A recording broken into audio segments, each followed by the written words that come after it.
ಸಮುದ್ರದಲ್ಲಿ ಯಾವುದೇ ರಸ್ತೆಗಳಿಲ್ಲದಿದ್ರೂ, ದಾರಿ ತೋರುವ ಬೋರ್ಡ್ಗಳಿಲ್ಲದಿದ್ರೂ, ನಮ್ಮ ಹಿಂದಿನ ಕಾಲದ ನಾವಿಕರು ಹೇಗೆ ದಾರಿ ಹುಡುಕ್ತಿದ್ರು ಅನ್ನೋದು ಬಹಳ ಆಶ್ಚರ್ಯದ ವಿಷಯ ಅಲ್ವಾ? ಖಂಡಿತ.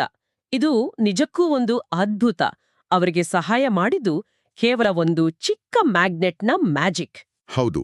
ಈ ಮ್ಯಾಗ್ನೆಟ್ ಹೇಗೆ ಒಂದು ಇಂಟರ್ನಲ್ GPS ತರ ಕೆಲಸ ಮಾಡುತ್ತೆ ಮತ್ತು ನಮ್ಗೆ ದಾರಿ ತೋರಿಸುತ್ತೆ ಅಂತ ತಿಳ್ಕೊಳ್ಳೋದೇ ಇವತ್ತಿನ ನಮ್ಮ ಮಿಷನ್. ಕರೆಕ್ಟ್. ಅದೇ ಈ ಉಪಕರಣಗಳ ಬಗ್ಗೆ ತಿಳಿಯುವ ಮುನ್ನ ಈ ಮ್ಯಾಗ್ನೆಟ್ಸ್ನ ಮ್ಯಾಜಿಕ್ ಹೇಗೆ ಕೆಲಸ ಮಾಡುತ್ತೆ ಅಂತ ನೋಡೋಣ. ಒಂದು ಸಾಮಾನ್ಯ ಬಾರ್ ಮ್ಯಾಗ್ನೆಟ್ನ ಮಧ್ಯದಲ್ಲಿ ದಾರ ಕಟ್ಟಿ ಗಾಳಿಯಲ್ಲಿ ತೂಗ್ಬಿಟ್ರೆ ಸಾಕು. ಅಂದ್ರೆ ಅದನ್ನ ಫ್ರೀಲಿ ಸಸ್ಪೆಂಡೆಡ್ ಮ್ಯಾಗ್ನೆಟ್ ಅಂತ ಕರೀತಾರೆ ಅಲ್ವಾ? ಹೌದು. ಆ ಫ್ರೀಲಿ ಸಸ್ಪೆಂಡೆಡ್ ಮ್ಯಾಗ್ನೆಟ್ ತಾನಾಗಿಯೇ ತಿರುಗಿ ಯಾವಾಗ್ಲೂ ನಾರ್ತ್ ಸೌತ್ ಡೈರೆಕ್ಷನ್ನಲ್ಲೇ ನಿಲ್ಲುತ್ತೆ. ಅಂದ್ರೆ ಉತ್ತರ ಮತ್ತು ದಕ್ಷಿಣ ದಿಕ್ಕು. ಓಹೋ, ನಾವು ಎಷ್ಟೇ ಬಾರಿ ತಿರುಗಿಸಿದ್ರೂ ಅದು ಮತ್ತೆ ಅದೇ ದಿಕ್ಕಿಗೆ ಬಂದು ನಿಲ್ಲುತ್ತೆ. ಆದ್ರೆ ಹೀಗೇಕಾಗುತ್ತೆ? ಯಾಕಂದ್ರೆ ನಮ್ಮ ಭೂಮಿಯೇ ಒಂದು ದೈತ್ಯ ಮ್ಯಾಗ್ನೆಟ್. ಭೂಮಿಯ ಕಾಂತಶಕ್ತಿಯು ಆ ಸಣ್ಣ ಮ್ಯಾಗ್ನೆಟ್ ಜೊತೆ ಮಾತಾಡಿ ಅದು ಎತ್ತು ಕಡೆ ಮುಖ ಮಾಡಬೇಕು ಅಂತ ನಿರ್ದೇಶಿಸುತ್ತೆ.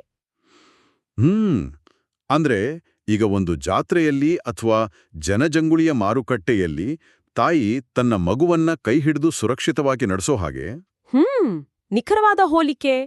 ಈ ದೈತ್ಯ ಭೂಮಿ ತನ್ನ ಕಾಂತಶಕ್ತಿಯಿಂದ ಆ ಸಣ್ಣ ಮ್ಯಾಗ್ನೆಟ್ ಅನ್ನು ಕಂಟ್ರೋಲ್ ಮಾಡುತ್ತೆ. ಭಾರೀ ಅದ್ಭುತ ಇದು. ನಿಜ.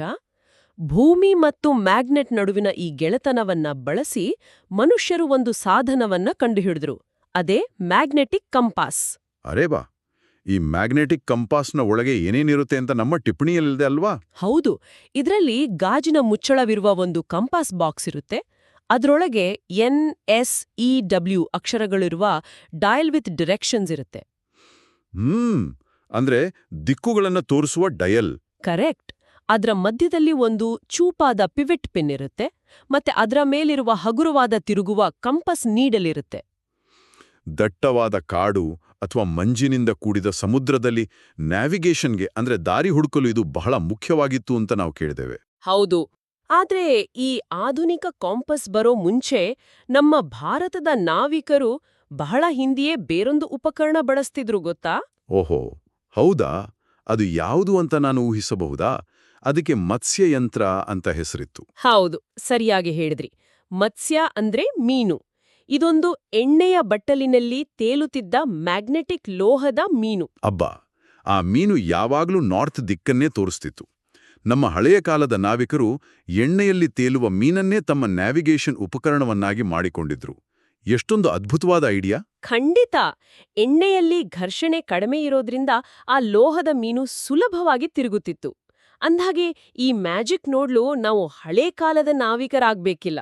ಹೌದು, ನಾವೇ ಮನೆಯಲ್ಲಿ ತಯಾರಿಸಬಹುದು ಅಂತ ಈ ಸಂಶೋಧನೆಯಲ್ಲಿ ಇದೆ. ಇದಕ್ಕೆ ರಬ್ಬಿಂಗ್ ಮೆಥಡ್ ಅಂತಾರೆ. ಕರೆಕ್ಟ್. ಒಂದು ಸಾಮಾನ್ಯ ಹೊಲಿಗೆ ಸೂಜಿಯನ್ನ ತೆಗೆದುಕೊಂಡು ಬಾರ್ ಮ್ಯಾಗ್ನೆಟ್ನ ಒಂದು ತುದಿಯಿಂದ ಒಂದೇ ದಿಕ್ಕಿನಲ್ಲಿ 30ರಿಂದ 40 ಬಾರಿ ಉಜ್ಜಬೇಕು. ಆಗ ಅದು ಮ್ಯಾಗ್ನೆಟೈಸ್ ನೀಡಲಾಗತ್ತೆ. ಆಮೇಲೆ ಅದನ್ನು ಒಂದು ಸಣ್ಣ ಕಾರ್ಕ್ಗೆ ಚುಚ್ಚಿ ನೀರಿನಲ್ಲಿ ತೇಲ್ಸಿದ್ರೆ ಸಾಕು. ಹೌದು, ಅದೇ ನಮ್ಮ ಕಾರ್ಕ್ ಫ್ಲೋಟಿಂಗ್ ಕಂಪಾಸ್. ಆ ಸೂಜಿ ತಾನಾಗಿಯೇ ತಿರುಗಿ ನಾರ್ತ್ ದಿಕ್ಕನ್ನ ಹುಡುಕುತ್ತೆ.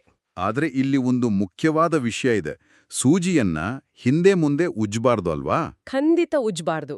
ಯಾವಾಗಲೂ ಒಂದೇ ದಿಕ್ಕಿನಲ್ಲಿ ಉಜ್ಜುವುದು ಬಹಳ ಮುಖ್ಯ. ಆಗ ಮಾತ್ರ ಅದು ಸರಿಯಾಗಿ ಕೆಲಸ ಮಾಡುತ್ತೆ. ಸರಿ.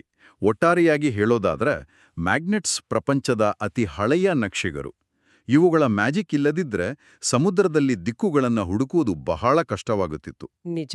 ಭೂಮಿಯ ಶಕ್ತಿಯನ್ನ ಬಳಸ್ಕೊಂಡು ದಿಕ್ಕು ಕಂಡುಹಿಡಿಯುವ ಈ ಉಪಕರಣ ವಿಜ್ಞಾನದ ಬಹುದೊಡ್ಡ ಕೊಡುಗೆ. ಖಂಡಿತ.